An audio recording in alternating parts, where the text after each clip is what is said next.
বিসমিল্লাহির রহমানির রহিম। সুপ্রিয় রোজাদার ভাই ও বোনেরা, যারা মহান রাব্বুল আলামিনের বর্ণিত শ্রেষ্ঠ মাস, হাজার বছরের চেয়ে শ্রেষ্ঠ, হাজার মাসের চেয়ে শ্রেষ্ঠ এই রমজান মাস আমরা রোজা থাকার তৌফিক আল্লাহ আমাদের দান করেছে। সেজন্য আমরা প্রত্যেকেই সৌভাগ্যবান বলে মনে করব। রমজানের প্রথম দশক এবং দ্বিতীয় দশক শেষ হয়েছে, তৃতীয় দশক শুরু হয়েছে। এই তৃতীয় দশকেই শবে কদরের রাত আছে। ইসলামের যারা পণ্ডিত, তাদের মতামত হচ্ছে যে বেজোড় রাতে, তৃতীয় দশকের যে কোনো বেজোড় রাত 21, 23, 25 বা 27 রমজানে এই শবে কদরের রাত হয়ে থাকে। তবে শবে কদরের রাতটি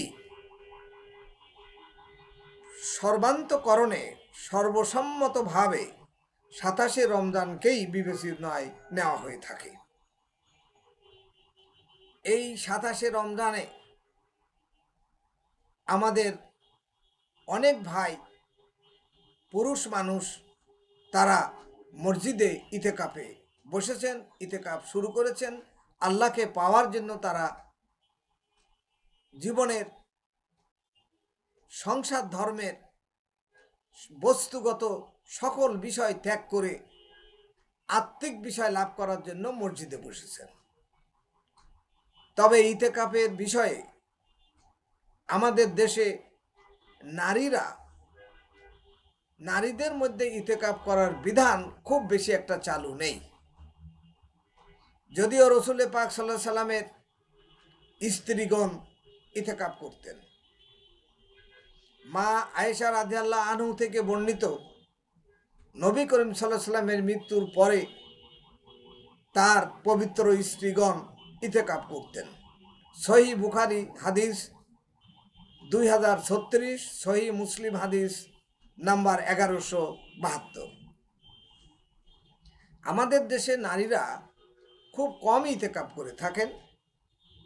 নারীদের জন্য ইতেকাফ করা সহজ পুরুষের তুলনায়, কেননা পুরুষকে ঘর ছেড়ে মসজিদে গিয়ে ইতেকাফ করতে হয়, কিন্তু নারীরা ঘরেই ইতেকাফ করতে পারেন। সংসারের খোঁজ খবর নিতে পারেন, সংসার ঠিক রেখে তাদের ইতেকাফ করার নিয়ম প্রচলিত আছে। সুতরাং নারীদের ইতেকাফ করা সহজ। শুধুমাত্র আমাদেরকে নারীদেরকে এই শিক্ষায় শিক্ষিত করে তুলতে হবে, তাদেরকে ধ্যান ধারণা দিয়ে তাদের ব্রেনকে আল্লাহর প্রতি মনোনিবেশ করার জন্য ইতেকাফের বিষয়ে সচেতনতা সৃষ্টি করতে হবে। নারীদের ইতেকাফ সম্পর্কিত কিছু প্রয়োজনীয় মাসালা আমি এখানে উল্লেখ করছি।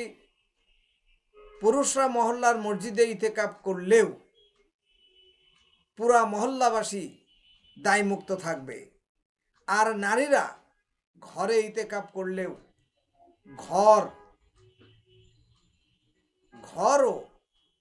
ঘরের অন্দরমহল মসজিদের ন্যায় বিবেচিত হবে। তারা ঘরে নামাজ পড়েও মসজিদে নামাজ আদায়ে পুরুষের সমপরিমাণ সওয়াবের অধিকারী হবেন, সহিহ হাদিস দ্বারা প্রমাণিত।